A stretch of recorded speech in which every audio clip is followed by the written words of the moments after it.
یا ایھا الذین آمنوا، اب یہ جو رکوع آ رہا ہے تیسرا، یہ بہت ہی جامع، بہت اہم ہے۔ اس میں سے دو جو تین آیتوں کے گروپ ہیں وہ تو خاص طور پر ہماری توجہ کے اور مسلمانان پاکستان کی توجہ کے لیے بڑے اہم ہیں۔ یا ایھا الذین آمنوا اطیعوا اللہ ورسولہ ولا تولوا عنہ وانتم تسمعون، اہل ایمان اللہ اور اس کے رسول کی اطاعت کرو اور نہ منہ موڑو اس سے جبکہ تم سن رہے ہو۔ یعنی جب اللہ کے رسول نے کہا تھا کہ چلو بدر کی طرف، تو تمہاری یہ رد و قدا اور یہ پاؤں پیٹنا جس کو کہتے ہیں، یہ مختلف الفاظ اس کے لیے محاوروں میں آتے ہیں، تو یہ جو تم کر رہے تھے کیوں کر رہے تھے؟ جب اللہ اور اس کے رسول کی طرف سے بات آئی تھی تو ہر ایک کو کہنا چاہیے تھا سمیعنا واطعنا، جو آپ کا حکم ہو۔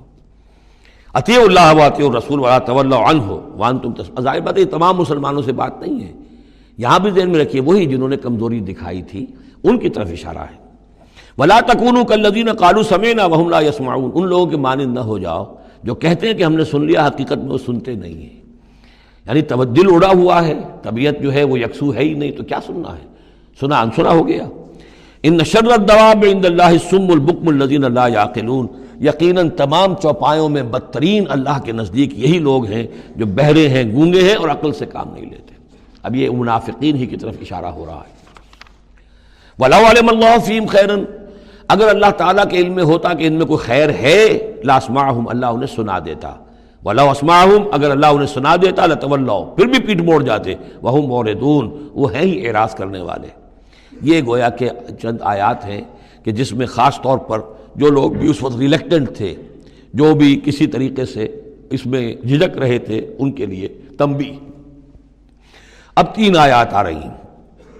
یا ایھا الذین آمنوا استجیبوا للہ وللرسول اذا دعاکم لما یحییکم، اہل ایمان لبیک کہا کرو اللہ کی پکار پر، اور خاص طور پر رسول کی پکار پر جبکہ وہ تمہیں پکارے اس شے کے لیے جس سے تمہیں زندگی ملے گی۔ تم جنگ میں جانے کو سمجھ رہے ہو کہ موت کا دروازہ ہے، یہ تو اصل زندگی کا دروازہ ہے۔ ولا تقولوا لمن يقتل في سبيل الله اموات بل احیاء ولكن لا تشعرون، تو یہ تو در حقیقت اللہ اور اس کے رسول جس چیز کی طرف تمہیں بلا رہے ہیں، حقیقی زندگی یہ ہے، روحانی زندگی یہ ہے، معنوی زندگی یہ ہے۔ یہ حیوانوں کی طرح جینا جو ہے یہ کوئی زندگی نہیں ہے، یہ تو در حقیقت اولئک کالانعام بل هم اضل، جو سورہ اعراف میں ہم پڑھ چکے ہیں، یہ حیوانوں کا سا زندگی گزارنا ہے۔ استجیبوا للہ وللرسول اذا دعاکم لما یحییکم واعلموا ان اللہ یحول بین المرء وقلبہ، اور جان لو اللہ تعالیٰ بندے اور اس کے دل کے درمیان حائل بھی ہو جایا کرتا ہے۔ یعنی اگر اللہ کے رسول کی پکار سنی اور انسنی کر دی، پھر سنی انسنی کر دی، پھر اللہ تعالیٰ پردہ بن جائے گا، اب سننے نہیں دے گا، معذور ہو جاؤ گے سننے سے۔ یہی وہ بات ہے جس کو کہیں کہتے ہیں ختم اللہ علی قلوبہم وعلی سمعہم، ان کے دلوں پر اللہ نے مہر کر دی ہے، ان کی سماعت پر، اور ہم پڑھ چکے ہیں سورہ انعام میں وَنُقَلِّبُ أَفْئِدَتُهُمْ وَأَبْصَارُهُمْ أَبْصَارَهُمْ كَمَا لَمْ يُؤْمِنُوا بِهِ أَوَّلَ مَرَّةٍ، پہلی مرتبہ اگر نہیں کرو گے قبول تو پھر یہ ہے کہ تمہارے دل الٹ دیے جائیں گے، تمہاری نگاہیں الٹ دی جائیں گی۔ تو اس لیے بہت ہی ڈرنے کی بات ہے جو بھی مطالبہ دین کا سامنے آئے اور ایک دفعہ دل گواہ دے دے کہ ہاں ہے بات ٹھیک ہے، پھر اگر کرنی کترائے گا انسان تو یہیں سے سزا نقد شروع ہو جائے گی، پھر وہ صلاحیت سلب ہو جائے گی، پھر اللہ حائل ہو جائے گا، یعنی قانون خداوندی، سنت خداوندی حائل ہو جائے گی،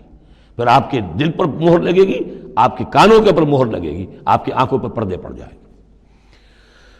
یا ایھا الذین آمنوا استجیبوا للہ وللرسول اذا دعاکم لما یحییکم واعلموا ان اللہ یحول بین المرء وقلبہ وانہ الیہ تحشرون، اور یہ کہ بالآخر تو تمہیں سب کو اسی کی طرف جمع کیا جانا ہے۔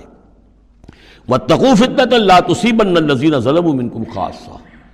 اور ڈرو اس سزا سے، اس عذاب سے کہ جو جب آئے گا تو تم میں سے صرف گناہگاروں ہی کو اپنی لپیٹ میں نہیں لے گا۔ اس کا میں کل حوالہ دے چکا ہوں، بے گناہ بھی اس میں اگر اپنا فرض ادا نہیں کر رہے، فرض ادا نہ کرنا جرم ہے، وہ خود گناہ ہے۔ تم اگر دین کے لیے سرفروشی نہیں کر رہے تو یہ بھی تو گناہ ہے۔ ہاں ٹھیک ہے، میں نے یہ شراب نہیں پی، میں نے یہ نہیں کیا، میں نے سور نہیں کھایا، میں نے فلاں نہیں کیا، میں نے نمازیں پڑھی، ٹھیک ہے سب کچھ کیا، لیکن سوال یہ ہے کہ جو دین کا فرض تھا،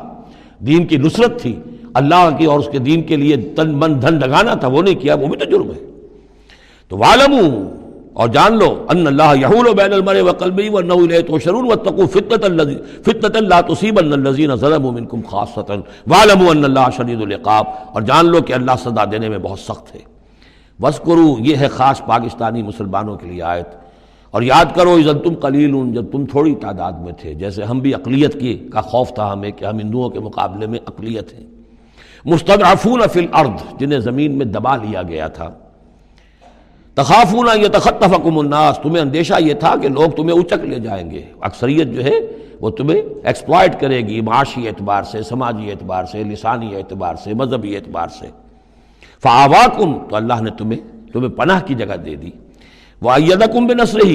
اور تمہاری مدد کی ہے، خاص تائید کی ہے اپنی خاص نصرت سے، ورزقکم من الطیبات، اور تمہیں بہترین پاکیزہ رزق عطا کیا ہے، لعلکم تشکرون، تاکہ تم شکر کرو۔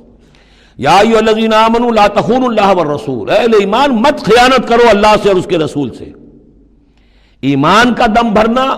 اور پھر اس کے دین کو، اللہ کے دین کو مغلوب دیکھ کر بھی اپنے دھندے، اپنے کاروبار، اپنی جائیداد، اپنی ملازمت، اپنا پروفیشن، اسی چکر میں لگے رہنا، اس سے بڑی خیانت کیا ہوگی؟ بے وفائی ہے، غداری ہے، خیانت ہے۔ لا تخونوا اللہ والرسول، اللہ اور اس کے رسول کے ساتھ خیانت نہ کرو، وتخونوا اماناتکم وانتم تعلمون، اور نہ ہی اپنی آپس کی امانتوں میں خیانت کرو۔ سب سے بڑی خیانت تو اللہ کے ساتھ خیانت ہے،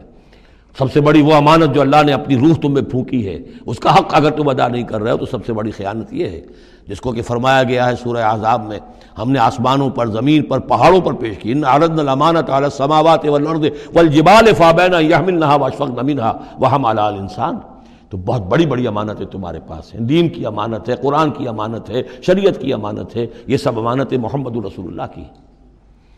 وَاعْلَمُوا أَنَّمَا أَمْوَالُكُمْ وَأَوْلَادُكُمْ فِتْنَةٌ، اور جان لو تمہاری اولاد اور تمہارے اموال تمہارے لیے فتنہ ہے، یہی روکتے ہیں، یہی دو بیڑیاں ہیں جو پاؤں میں پڑی رہتی ہیں، مال اور اولاد۔ اولاد کو اعلیٰ سے اعلیٰ تعلیم دلانی ہے، اس کے لیے بڑی بڑی فیسیں دینی پڑتی ہیں، اس کے لیے ظاہر بات ہے کہ اپنا ایک ایک قطرہ جو ہے پسینے کا اور خون کا لگائیں گے تو کہیں جا کر وہ ساری چیزیں فراہم ہوگی۔ آدمی کھپ گیا اسی کے اندر، اولاد کے لیے یا مال کے لیے، پھر کہاں سے وقت لائیں دین کے لیے، اور دین کے لیے نصرت کے لیے کہاں کوئی رمق جسم کے اندر باقی رہ جاتی ہے۔ جان لو کہ تمہارے اموال اور تمہاری اولاد تمہارے لیے فتنہ ہے۔ فتنہ کہتے ہیں جس پر کسی کو پرکھا جائے، کسوٹی جس کے اوپر پرکھا جا رہا ہو۔ وَأَنَّ اللَّهَ عِندَهُ أَجْرٌ عَظِيمٌ، اور یقیناً اللہ ہی کے پاس ہے بڑا اجر۔ یا ایھا الذین